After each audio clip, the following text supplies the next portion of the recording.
Two major earthquakes hit Nepal in April and May 2015. Around 9,000 people were killed and at least 3.5 million were left homeless. Today, 80% of those who lost their houses still live in temporary shelters.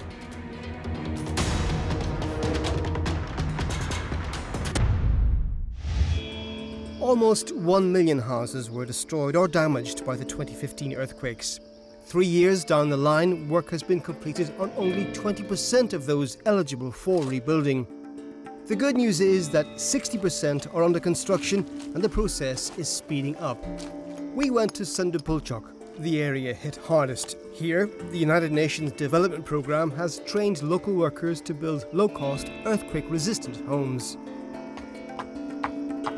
Often the simplest ideas are the best. This iron wire might not look like much, but it's a key element in building shock-resistant homes in poor rural areas of Nepal.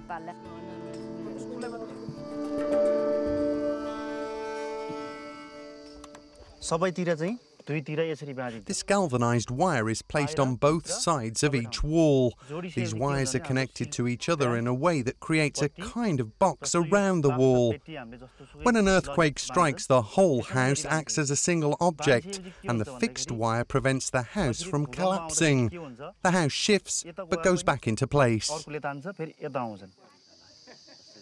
Pembe is a UNDP-trained master builder. He helped Dil, the owner of this house, to rebuild while containing the costs, but still meeting earthquake resistance requirements.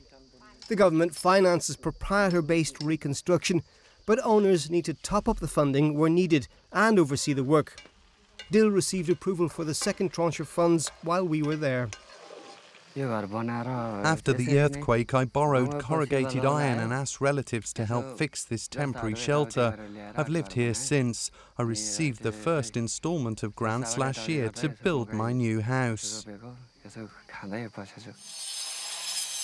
The work is part of a project financed by the EU's Humanitarian Aid Office to build houses for vulnerable people. It also serves as a demonstration site showcasing better low-cost building techniques. In this district, 30 technology demonstration houses have been built. The work sites were also used to train more local builders. Altogether, we trained 283 builders, including 61 female builders. In order to educate people on safer construction techniques and administrative procedures, a UNDP van travels around rural communities. An engineer gives advice to homeowners so they can be sure their house will comply with the law. Dil and his brother took part.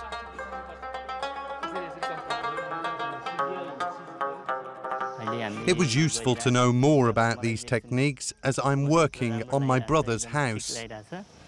The EU's Humanitarian Aid Office released 14 million euros in emergency aid following the earthquakes. Europe remains committed to continuing its support.